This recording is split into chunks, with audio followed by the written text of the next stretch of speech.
Pane nhau dzinobuda dzinyorwa nevakomana vamunoziva vekozwa vanova ivo the children of Zimbabwe War Veterans Association.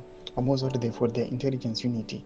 Vanouya vachitaura mashoko vachiti ava they've been approached nevamwe ma-individuals from the military. Masoja asiri kugutsikana nemuhoro yavari kutambira.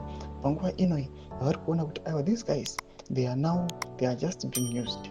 But kumberi aiwa nemari dzanenge vachirisivha vari kuya vachikumbirana vachiti aiwa hadzisi kutigutsa. Sana pana mashoko anobuda nyorwa panapa ndopa panoti pasubscribe walike turn the bell icon.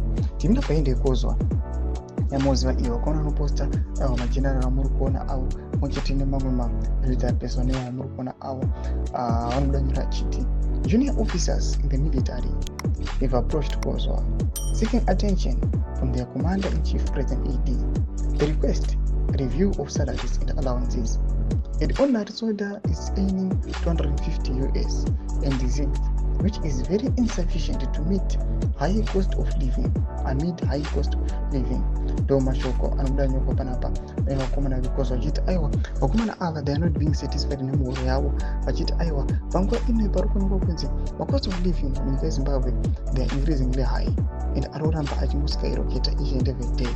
Vachitaura mashoko vachiti aiwa isusu we know we are the one tisino stabilize hatisinoisa runyararo munyika but at the same time vakomana hatisi kugutsikana noda kuti mihoro yacho aiwa iri nguva ichingopeperedzwa zvayo. Mashoko ari kuda taurwa panapa nevakomana ava vekozwa intel vachiti aiwa panapa vachiona this military personnel vachiuya vachiapproach vakomana vekozwa they want attention from the commander in chief the Zimbabwean president kuti aiwa varivhile masalaries avo. Mashoko atiri kuona panguva inoi tichiona aiwa vakomana ava vasiri kuva satisfied.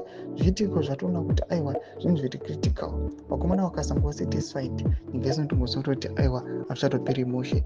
Tudze mafunguro enyu muri kudii pamusoro pechiitiko ichi. Vabvina comment section medu tudze mafunguro enyu. So masubscribe walike turn on the bell icon.